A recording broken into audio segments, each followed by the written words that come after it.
Oh, I need to do not disturb. I always forget that one.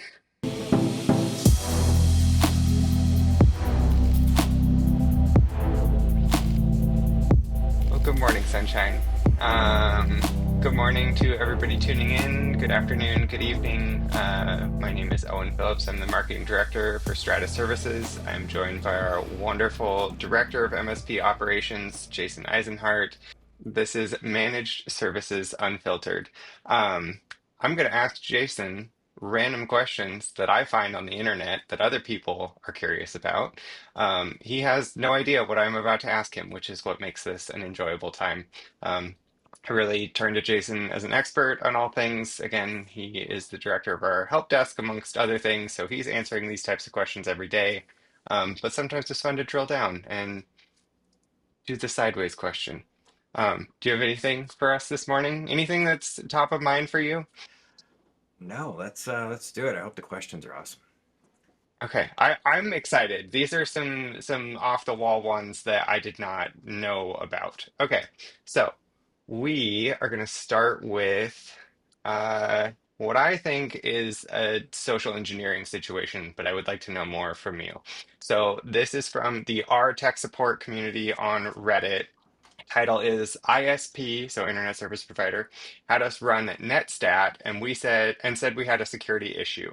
We got a call claiming to be our ISP, which was Xfinity. The guy had my dad run a Netstat command on his PC, which turned up about 70 line items, 40 of which were marked as established. The guy said this indicates we have some kind of security problem, blah, blah, blah. Basically, they hung up because it sounded fishy, and then they were asking what happened and whether that was fishy. Are we sure they were talking to their ISP? I mean, the call on the other line said that it was their ISP. So, I couldn't imagine asking one of my clients to run Netstat. what is Netstat? I mean, there were statistics. It's general things. So a good example of something I use often, especially not often anymore, but especially in the older days with email and on-premise Exchange servers, is when you have an email issue, you can actually hold control, go into your taskbar, right click on the Outlook icon, and open up its connection settings, its network Okay. statistics, and you can see the established connection or failures for that matter. Established means nothing; it just means you've connected. Um, Okay. it doesn't really give any information. Sure, it could point to malicious directions if you see a line item that's like, why is this going to X place? Um, but generally, just saying or not generally, never just saying established doesn't give us any answers. It doesn't give us any information. Um, Not a typical place I would go for that information, especially from an ISP to an end user.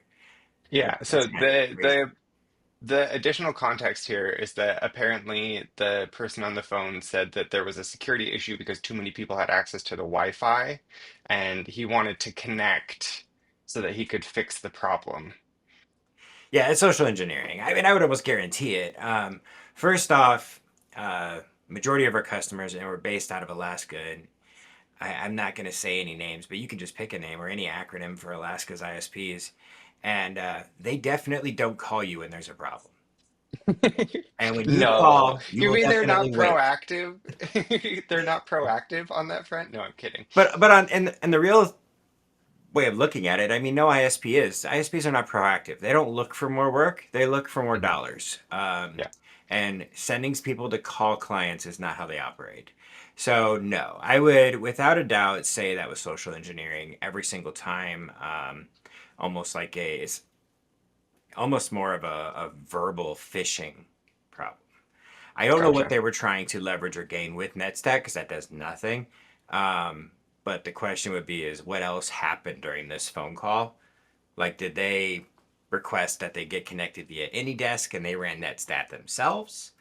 And Exactly. of which that NetStat line and established was probably more of a cover for the exfiltration of data behind it.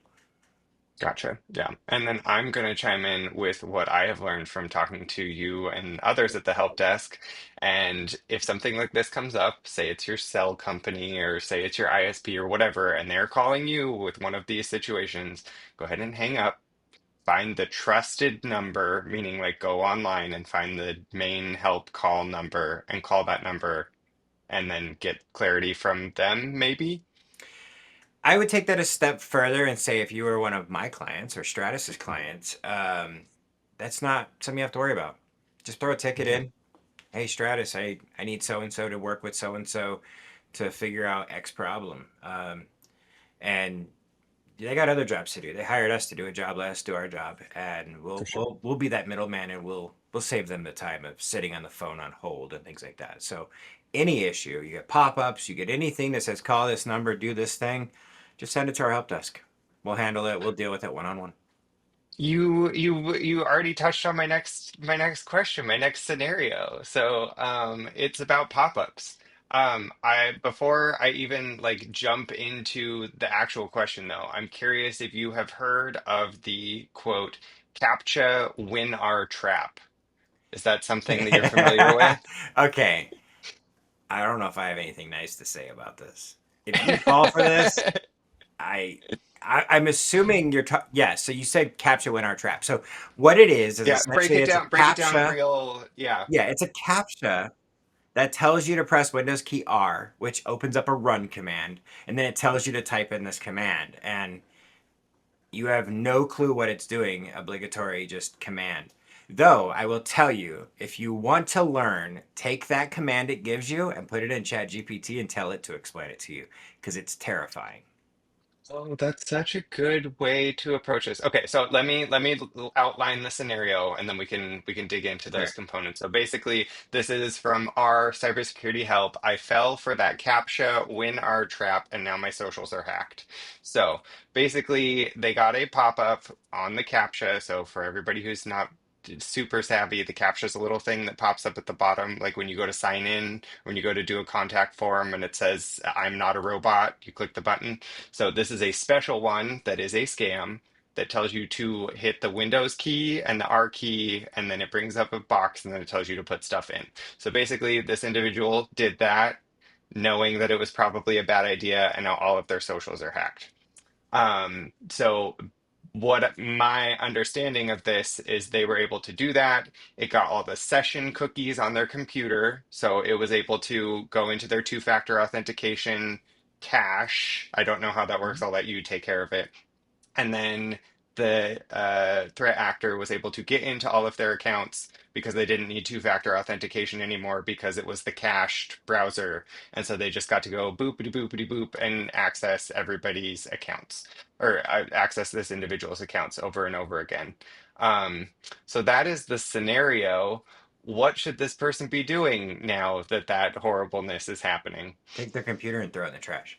Um, so you were very, very close to explaining what it did. Um, Okay. so what it does is every time you log into a browser, or when you open Google Chrome, Edge, Mozilla, Safari, it doesn't matter what you open, and you go to a website, and it's like, do you want to check the box that says "Remember my login," Mhm, or do you want to sign in every time? And you do that, mhm. and you go back to it, and you sign in majority of the times. So Yep. what that does is it uses the session ID that is in the browser, your session ID. Okay. And if your session, it's called a session ID hack. That's just a way for you to give it to them directly as the WinR. It's just you. Mhm. It's just like you giving out your identity.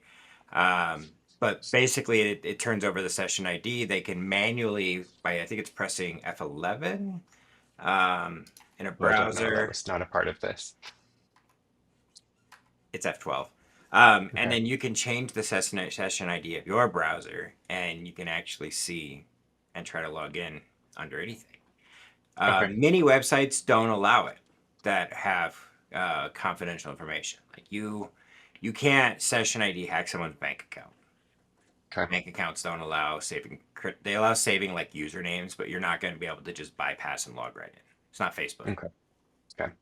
Yeah, that's what this person had. It was basically all of their social media accounts and then other like social adjacent accounts such as Discord, etc. Um, and so, yeah, that was a bad time for them. But is there actually anything this person can do at this point? Like now that someone has done all of these things and gotten access to their accounts? I mean, your session ID will change over time, and then when you go to those websites, it'll refresh. The biggest thing that you can do is just start changing passwords. Okay. This goes back to password managers and making sure that your passwords aren't memorable ones. Yeah. And I deal with it all the time. My wife uses 1Pass the same as I do, and we do for work. And it drives me crazy how often she complains about, oh, I didn't remember my password. It's because you did it wrong. It's not the program. It's always the Yeah. user. So leveraging a password manager and understanding how they work and generating those passwords with really long passwords. I think my default is 38 characters, and they're Oh my completely gosh. random. I don't know what they are. Yeah. So, um, yeah, but make sure password managers have backup accounts and things like that so you can recover them. But yeah, change your passwords, get rid of all those accounts, passwords, and change them all. And then I don't know. I would venture to say uh, reformat my computer. I mean, Yeah, I that's don't it. know That exactly what happens in that CAPTCHA Win+R command. Like I know that it steals session ID, but I don't know what else it's doing. I'm not a hacker. I would just feel safer wiping my computer. Yeah, the other people who are commenting on the post, and I looked through quite a few of the community posts like at large, so I really do think that they were getting pretty good feedback on it, was reformat your computer anytime you're able to log into any of these sites and you're able to unlog out all other login point. I don't remember what the exact terminology is, but basically where you can hit the like end all sessions and log everybody out. So same thing like when you have Adobe and you only have so many licenses and you don't remember what devices they're on, you can click the button that's like log everybody out. So that way you can re-pick the devices that you want to be logged in on. Anytime that you can do that, because then it ends the session apparently for the people who have access um, to Right. some amount. And that kind of goes into a big security hole that I find when we get new clients or I talk to people that are not our clients, people that have like Office 365 for their business and Hmm. their John Doe at johndoe.com account, which is the global admin account, is also their main email account.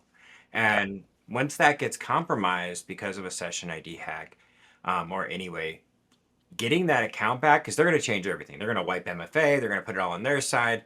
Getting Yep. that back is a very lengthy process. Okay. I have a client currently who got her Facebook compromised for whatever reason long before she was my client, and she fought it for 2.5 years, and then she just finally gave up. Hmm. She never got it back, and that was her business. She's an agent. She's a real estate agent, and Yeah. so I mean, her social media is her business, and Yep. she lost everything related to it. And then not only that, they were posting malicious content. Yeah, that's what this person, I wasn't going to use the four-letter word that starts with P, but that's what they were putting up on this person's individual website or Instagram. So, Yeah.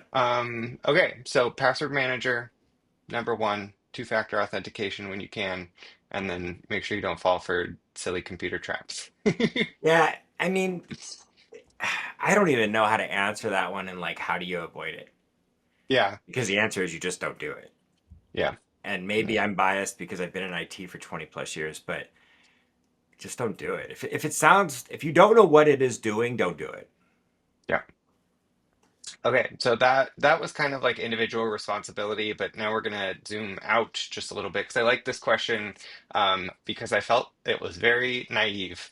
And so I'm going to ask the question as broadly as it is asked on another thread on our cybersecurity help. So I would like your immediate reaction just to it, and then maybe a little bit of insight of how we at Stratus tackle this. And it is this vague: do you vet your vendors for cybersecurity? So I see the two sides of this. If you are a non-cybersecurity type firm, so like what you just said, a real estate firm, how are you vetting vendors for their cybersecurity practices? But then I know that we are kind of held to another standard based on compliance things that we have. So do you vet your vendors for cybersecurity? So are you asking like specifically my vendors, our vendors at Stratus, or client vendors? See, that's I would like both of the perspectives here. So answering it from our perspective maybe is not easy. Yeah, The answer is very basic, but it also is going to be very vague to a lot of people. But let me answer it for the client perspective. yeah. So most MSPs, managed service providers, um, they're billable by the hour. And every time you call their help desk, you get bills. And if they're not, great. But that's not how we work.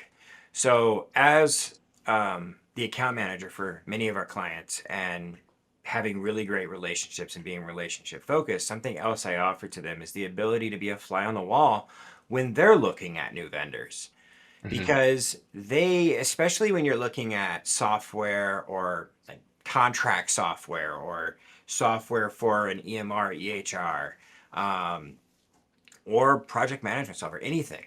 How's the data get stored? Do they need servers? There's a whole bunch of questions here that the client's not going to have the first answer about. So I try to be a fly on the wall and ask those questions. I also ask how the connection works. So without using specific names, we recently had a client switch to a different. Forgive my ignorance here. I don't know what this stuff does, but it's a medical billing software, and it was all through the cloud, but it was direct to them. And I was like, well, how do we prevent a malicious third party actor that just wants to log in? And they were like, well, it's locked to the IP address of the client's office. So only if you're in that office can you even access the login page. And I was like, oh, well, that's awesome. That's a Hmm. really great idea. Um, and just being able to ask those questions to understand the security and also to be able to vet problems. So recently had a problem with that client, and I was able to understand why they couldn't access the software because we had a Hmm. GCI issue. And it was because their IP changed, even though they have a static. So, Gotcha. um, yeah, so it's vetting client software is just making sure that they're an established company, looking at Trustpilot, looking at Better Business Bureau. I ask around. I have a lot of people in this industry in the MSP world that I can ask. I've also worked in this field a long time, so I've seen companies come and go, and it's really easy for me to vet them. Now, the quick down and dirty answer for us, how do we vet them? Generally, for the most part, I don't use any software that I've just Googled and found today. Uh, most of, No, you do homework about the things that you use on a regular basis. you know what? It's not as much homework as it's people love to talk, and Hmm. you would be amazed. So I go to a lot of trade shows, and you would be amazed how many IT guys are introverted. I know, surprising, um, but they love to talk, Yeah, especially when they're talking with like-minded people. yeah. Introverted people, especially nerds or IT guys, will talk all day long. And when you get them talking about their tools, you get to hear their pain points, their loves, their hatreds. Hmm. And I have different things to say about different organizations. And that's how I find what I should use. We just picked up a new backup software that goes live August 1st. And Hmm. I purely know about it from other MSPs. Okay. Oh, that's awesome. And I've heard their loves and their hatreds, and I've heard their problems, and I have to weigh all those because you're never going to Yeah. hear all good No. unless it's Huntress. Huntress is the only one you hear all good about. So hopefully Shout they out see this. Huntress, sponsor the pod. Sponsor the pod. Yeah, Huntress is probably the only one that you just never hear anything bad about. I mean, they're Mhm. widely loved, and they were a company. Going back on what I just said, they were a company that I searched, Mhm. and I put them in a situation that I was in. I was 80 hours deep into a crypto malware, and they came in and solved it overnight. That's And incredible. that was 5 years ago, and to this day, I still use them. That's awesome. I want to dig into the question just a smidge more though on like actual business practices, because we deal with a lot of people who have like cybersecurity insurance and other, you know, thresholds that they have to Yes. reach. And there's a component of this when I'm talking with the other guys about CMMC stuff that you're liable, basically. Like if you bring a vendor into a space and they have access to the same information that you do, and they are not. following the same protocols that you're following or should be following, there's an amount of responsibility on you. Is that true? Does that hold true across other types of compliance, or like does that become a part of this question at all? Well, we are always liable for implementing anything that goes against the compliance or requirements of policy for the client. So it's very rare that we will bring in a first party product. So not if Hmm. a company comes to me like, hey, I'm looking for a contract management, I'll be like, DocuSign? I don't know. It's the Okay. only one I know. I Yeah. mean, that's a giant one. Yeah. And if they go use DocuSign, I'm not going to get in trouble for it if something goes wrong because it's most For likely sure. DocuSign's fault or the end user screwed up. Yeah. But as far as helping vet software for them, Hmm. especially in the more obscure area, knowing their policies, knowing their requirements, whether it's policy or compliance. I use the word policy too because not everyone has compliance they have to follow. They For have sure. policies they have to follow too. Yeah. A good example of that is title escrow has less compliance. They do have baseline compliance, Hmm. but the compliance is nothing compared to what their underwriters require of them. Gotcha. I mean, it's like following NIST 800 -53 and be like, oh, but I want all the CMMC stuff. That's their policy. It's just so many levels higher. Uh, Gotcha. so eh, basically, you can be held responsible if you implement software that does something negatively. So um, the companies that had, I've heard stories of companies that had Kaseya in 2021 when VSA was breached, Mm-hmm. and it only affected on-premise people that had their on-premise servers for VSA, and there was liability that went uphill. So clients that had compromised systems sued the MSP, and then the MSP went after Kaseya. So I don't know how it all turned out in the end, but yeah, you implement something, we have our tools. We put our tools on clients' computers, and something happens, we're going to be held liable. Yeah, that makes sense. Okay. Well, I appreciate that. That was where I was hoping the conversation would go. Because yeah, it's a complex web of who's responsible for various things, and it's not always just cut and dry. Something happened, and point the finger. So, That's That'll lead into another topic as an MSP is a lot of hmm. MSPs get into this mindset of I need all these tools. And Hmm. then you get all these tools and then you get what's called tool runaway. And Yeah. then you just forget that you have this one tool over here and then it gets compromised and you're like, "Well, that's not on that system." Well, maybe it is. Or maybe you switched platforms and you went from Synchro to Datto for RMM, but you forgot to Hmm. uninstall Synchro on these machines. You have to do your due Oh. diligence to make sure that, I mean, think about it from a perspective. Our RMM is pretty secure. But if Hmm. the Datto agent is on a computer and we switch to something else, and 15 years from now, that client's still our client, that Datto agent Hmm. is 15 years old, it's And probably never got got patched. vulnerabilities. Yeah. Yeah. So we do audits of software live. We don't do them at a Okay. specific time. We have filters Hmm. that show exactly what we're looking for at all times. And Okay. when we find them, we handle them. So there's Okay. nothing that lingers. Well, awesome. There's the Stratus pitch right there to cap us off for the day. Do you have any other tidbits of things that are happening in the cyber world that have floated to the top for you this week or so? I mean, Microsoft's in trouble again. Again? Yeah. What is it now? Oh, is that the SharePoint situation? Yeah, having, oh, I don't want to use specific terms, but Yeah, having non US citizens working in government data centers.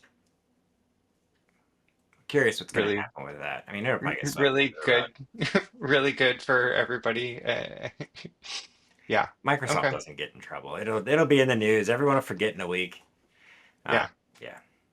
It just So if you're what is that? If your market cap is over a certain amount, you just get a slap on the wrist and get told to do better next time. yeah, I mean that's really it. I mean, once you have enough money, the fines are like pennies a day. Yeah. Someone's always trying to breach them. Yeah. But if you flip that script all the way around to small business, one comment I hear a ton is I'm too small. No one's Hmm. trying to hack me. Hmm. And you're right, no one is, because it's done by Yep. bots. They're Yep. trying to find people to hack. There is no one hacker that's like, I'm gonna go get Kaladi Brothers. No, they're gonna do everything that they can to hit billions of targets in the wild and see what sticks. Yeah. Hey, I'll make this our maybe a full topic for next time because I think that that's really good. But I literally have a comment for this point because I found it yesterday, and it is from Accomplished Ferret 70, and it says everything is hackable if the attacker throws enough resources at it. But if you're significantly harder to hack than average, that attacker is probably going to attack the softer target. So there you go. If you're a small business, you are not necessarily the target, but if you are easier to target than your neighbor, then you are the target. One of so that's a really that is the right way to look at it. But I will Yep. use another analogy that I explain to people in the world of IT and cybersecurity and things breaking, things going wrong. Maybe not just security, but things breaking. Hmm. Um, Very old movie. It's not very old. It's made in the 2000s, but it's old for a lot of people. If you've never seen it, it's called Minority Report.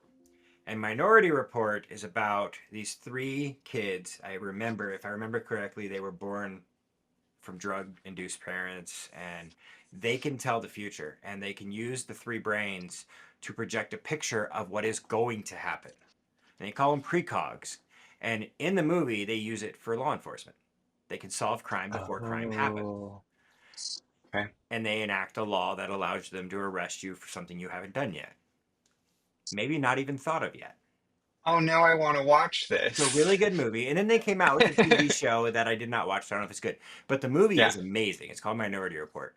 But basically, what I talk to people about is unless we have precogs to tell us what's going to happen, we can only do our best to secure the organization. And there is no amount of money that foolproof solves the problem. Yeah. No, that makes sense. Um, and the last thing I'll say is go to if you're a client of ours, if you're a client that of another MSP, be involved with the cybersecurity of your organization. Hmm. Many of my clients know exactly what we use for our stack. And if they want Hmm. to know more, I'll tell them more. I'll tell them exactly how it works, what's the process, everything. Because if you're not happy with it, it is your organization.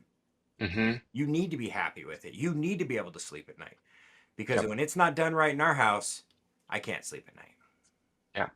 And also for anybody being like, I don't want to know more about the cyber, Jason's really good about explaining it in a way that you'll understand. So I'll give Jason that kudos on this call.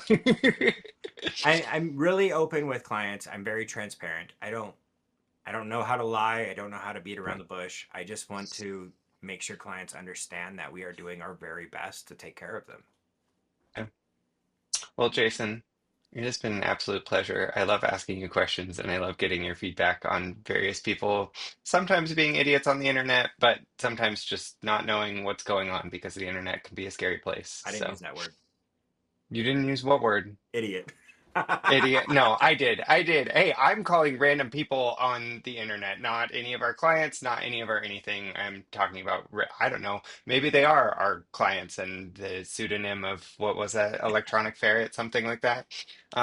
So anyways, from all of us at Stratus Services, I am Owen. This is Jason. We will be back with another Q&A at some point in time for what, sign us out. What's the sign out here? MSP Unfiltered. Managed Services Unfiltered. Damn it, I said it. Managed services, there we go. For Jason and I at Managed Services Unfiltered from Stratus, we will see you next time. Bye.